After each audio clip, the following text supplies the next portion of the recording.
I'm in your hood and you ain't never there. I'm tryna hop out with this broomstick and do some sweeping. I got on my shooting creeping gear. Boy, I'm digging down. Last nigga got smoke. Okay. From your perspective, before you were a saved man, did you feel in your spirit no limit were your ops? Not really ops. I was, like I said, when this happened, my concentration was always on see murder.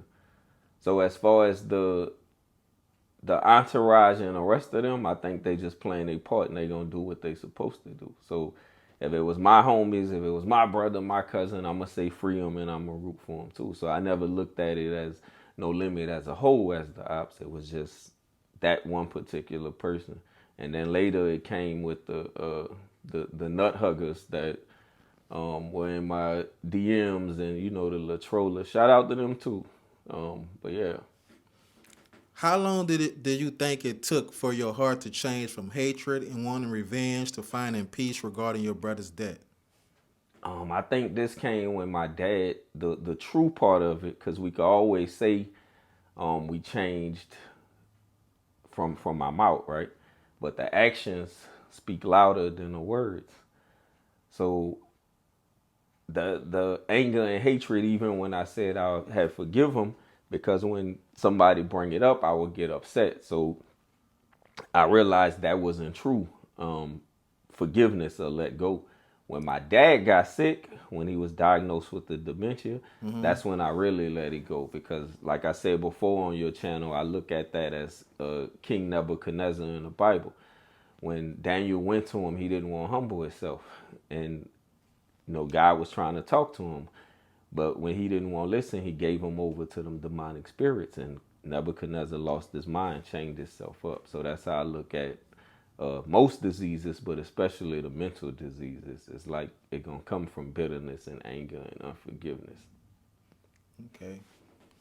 During the verses, one of No Limit's biggest moments was bringing out Snoop Dogg for the song F the Mother Ends. Since that was C Murder's song, do you feel a certain way when you hear his voice on it? No, not really. Like, it's a big song, so you can't, anytime somebody bring up No Limit hits, that gonna be one of the biggest songs that they gonna play, especially Snoop being a mega star that he is. He probably was bigger than everyone on that stage. He's an international superstar. So if he come out and he say something like what he did at the BET Awards. So like I say, I responded, I'm gonna say my piece, but the song don't make me feel no type of way. Since that song has been in a major hit for 20 years, do you feel your family is entitled to a share of the royalties? And have you and your family ever tried to pursue compensation for it legally? No, not like I ain't trying to get in nobody's pockets in the royalties of their song unless I wrote it. If I wrote it, then yeah, I want. But if I ain't write your song, I ain't want that. I ain't want nothing extra. All I want is my family to get what they was awarded. So this ain't, like I said, it ain't about getting anything extra or getting more or none of that. Just give them what they want.